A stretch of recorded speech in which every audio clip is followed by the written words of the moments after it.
அனைவருக்குமே வணக்கம். சற்று முன் கிடைத்திருக்கக்கூடிய ஒரு மிக மிக முக்கியமான செய்தி ஒன்று வெளியாகியுள்ளது. சற்று முன் ஆளுநருக்கு எதிரான வழக்கில் ஸ்டாலின் அதிரடி கைது, நீதிபதி இறுதி தீர்ப்பு, இது மாதிரி பார்த்தீங்கன்னா செய்திகள் வெளியாகியிருக்கு.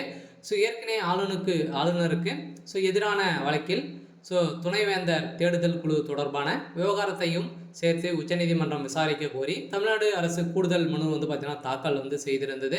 இந்த தாக்கல் செய்த மனுவின் அடிப்படையில் பார்த்தீங்கன்னா ஆளுநர் இந்த உச்சநீதிமன்றத்தில் மிகப்பெரிய ஒரு வெற்றி தான் ஆளுநருக்கு எதிராக தான் சாதகமாக இருந்திருக்கக்கூடிய நிலையில் இப்போ அதிரடியாக முதல்வர் ஸ்டாலின் அவர்கள் கைது செய்யப்பட்டிருக்காரு.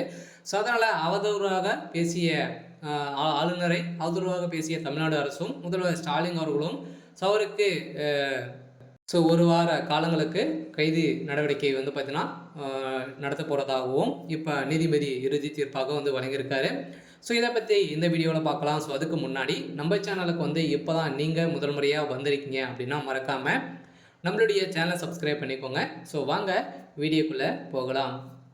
இப்போ பார்த்தீங்கன்னா ஆளுநருக்கு எதிரான வழக்கில் ஸ்டாலின் அவர்கள் கைது செய்யப்பட்டிருக்காரு அப்படின்ற மாதிரி தான் செய்தி வெளியாக இருக்குது. ஏற்கனவே உச்சநீதிமன்றம் விசாரிக்க ஆளுநருக்கு எதிராக போட்ட வழக்கில் உச்சநீதிமன்றம் ஏற்கனவே தாக்கல் செய்திருந்த மனுவை விசாரித்தது. இந்த விசாரணையின் அடிப்படையில் இப்போ ஆளுநர் பார்த்தீங்கன்னா அதிரடியாக இந்த பாலியல் விவகாரத்திலும் திமுக சேர்ந்த அமைச்சர்களும் பார்த்தீங்கன்னா அனைவரையுமே ஆளுநர் அவர்கள் பார்த்தீங்கன்னா தரைக்குறைவாக பேசி வந்திருக்கக்கூடிய நிலையில் இருப்பினும் தமிழ்நாடு அரசு ஆளுநர் மீது பார்த்தீங்கன்னா எதற்காக வழக்கு போட்டிருக்காங்க அப்படின்னா பல்கலைக்கழகங்களில் துணைவேந்தர்களை நியமிக்க ஆளுநர் தடையாக இருப்பதாக உச்சநீதிமன்றத்தில் தமிழ்நாடு அரசு பார்த்தீங்கன்னா தொடர்ந்து துணைவேந்தர் தேடுதல் குழு தொடர்பான விசாரணையும் விவகாரத்தையும் சேர்த்து உச்சநீதிமன்றம் விசாரிக்க கோரி தமிழ்நாடு அரசு தாக்கல் செய்திருந்த நிலையில் இந்த தாக்கல் செய்திருந்த மனுவை பார்த்தீங்கன்னா ஆளுநருக்கு எதிராக சாதகமாக தீர்ப்பு வழங்கக்கூடிய நிலையில் இந்த தீர்ப்புக்கு அரசு மாநில ஆளுநர் RN ரவி அவர்களுக்கும் தமிழ்தாய் வாழ்த்து தொடங்கிய அனைத்து விஷயங்களுக்கும்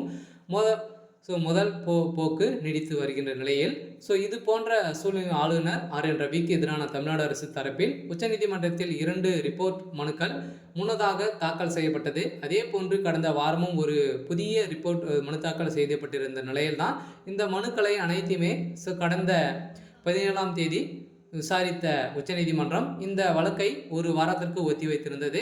இந்த வழக்கின் அடிப்படையில் இன்று விசாரணைக்கு எடுத்துக்கொண்ட உச்சநீதிமன்றம் அதுக்குள் ஒன்றிய அரசு மற்றும் தமிழ்நாடு ஆளுநர் RN ரவி ஆகியோர் தரப்பில் இருந்த விவகாரத்தில் ஒரு தீர்ப்பை காண வேண்டும், இல்லை என்றால் வாழ்க்கை நாங்களே விசாரித்து இறுதி தீர்ப்பாக தீர்த்து வைப்போம் என தெரிவித்திருந்த நிலையில் தான் இப்போ அதிரடியாக ஆளுநர் RN ரவி அவர்களுக்கு வெற்றி பெற்ற இந்த தீர்ப்பில் வெற்றி பெற்ற இந்த நிலையில் இதற்கு அவதூறாக பேசி அவர் மீது குற்றம் சாட்டியதற்காக திமுக அரசு பார்த்தீங்கன்னா வழக்கு பதிவு செய்து முதல்வர் ஸ்டாலின் அவர்கள் கைது செய்யப்பட்டு இருக்காரு.